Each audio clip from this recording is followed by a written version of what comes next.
goes up to Galligao, 10 to shoot. Malabo Gymnasium gidagsa atol sa gipaligayong basketball tournament championship subay sa kasaulugan sa ika-24 araw ng Panabo. Nalingaw ang mga supporters sa matag kupunan nga nag-iyahay og syagit sa pag-cheer sa ilang mga idolo sa basketball ring. Sa score nga 70-59, nakuha sa Barangay Salvacion ang back-to-back champion kontra sa Barangay Dato Abdul Ilawom sa Inter-Barangay Division 1 og naila si jersey number 30 Von Joash Tizon nga most valuable player kon MVP. Una-una sa nanonood, ako salamat sa Ginoo kay yatag niya kadaugan sa mga og safety nga dula. Ako salamat sa akong team nga dako sila salig sa squad niya. Namin salig sa usap niya. Salamat sa akong mga supporters niya.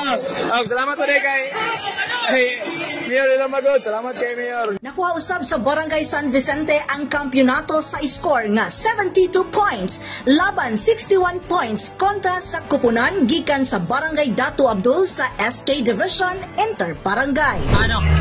Pasalamat ko sa tinakaw na gyud Ginoo kay siya may nakatagan niya ako ang talent tapos ipaningkamutan na po ako ginagampo po ko na punta makabot na mong champion kay dugay jud kay wala naman nakabot ang champion tapos ganina is frustrated kay ko kay siyempre daghan kay turnover tapos sulang na kasinabtanay mo to kay blend lang yun naman sa okay ang communication.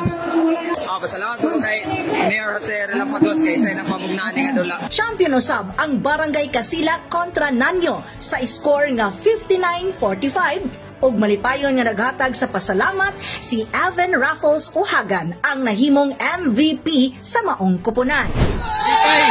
Lipay sa among kadaugan sa sila. Salamat ko sa among kapitan. Labas sa coach na mo.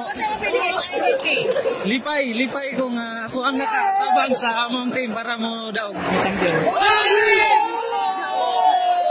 Ana usab ang dakong suporta ni City Mayor Jose E. Relampagos kauban ang iyang pamilya nga mihatag og papremyo sa maong dula nga gipanguluhan sa City Sports Development Office.